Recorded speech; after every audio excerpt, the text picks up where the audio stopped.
जय श्री कृष्ण। कार्तिक मास का महीना बड़ा ही पवित्र और फलदायी माना जाता है। आज हम सुनेंगे एक अद्भुत प्रेरणादायक कथा इल्ली और गुण की, जो हमें सिखाती है कि कार्तिक स्नान का पुण्य कितना महान होता है। तो चलिए शुरू करते हैं इल्ली और गुण की कार्तिक स्नान कथा। इल्ली और गुण की कहानी। एक इल्ली और गुण था।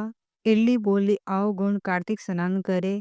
गुण बोला, तू ही कार्तिक स्नान कर ले, मैं तो नहीं करूँगा। बाद में इल्ली तो राजा की लड़की के पल्ले में लगकर कार्तिक स्नान करती। गुण ने कार्तिक स्नान नहीं किया, दोनों मर गए। बाद में इल्ली के कार्तिक स्नान के पुण्य के कारण राजा के घर जन्म हुआ और गुण राजा के घर गधा बन गया। राजा ने बेटी के विवाह का सावा निकाला। बेटी ससुराल जाने लगी तो उसने अपनी पालकी रुकवाई और राजा से कहा, ये गधा मुझे चाहिए।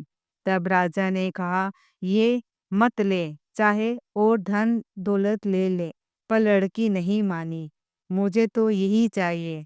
गधे को रथ के बांध दिया तो गधा दौड़ने लगा। महल में पहुंचने पर गधे को महल के नीचे बांध दिया। जब लड़की नीचे उतरती तो गधा कहता, मुझे पानी पिला दे। तब लड़की ने कहा, मैंने पहले ही कहा था कार्तिक स्नान कर ले, पर तूने कहा था मैं तो बाजरा खाऊंगा और ठंडा ठंडा पानी पीऊंगा। उनको बातें करते राजा ने सुन लिया। जब राजा ने कहा कि आप मुझे सारी बात बताओ, तब रानी ने राजा को सारी बात बताई कि मैं पिछले जन्म में इल्ली थी और ये गुण था। तब मैंने कहा था तू भी कार्तिक नहा ले, पर वह नहीं नहाई।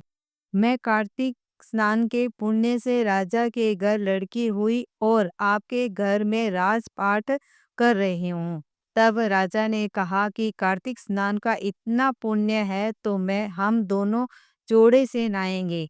रानी राजा ने अत्यंत प्रसन्न मन से कार्तिक स्नान कर दोनों ने दान पुण्य किया और सारी नगरी में कहलवा दिया कि सब कार्तिक स्नान कर नहाया हुआ पानी गुण पे डालेंगे, जिसे गुण की मोक्ष हुई।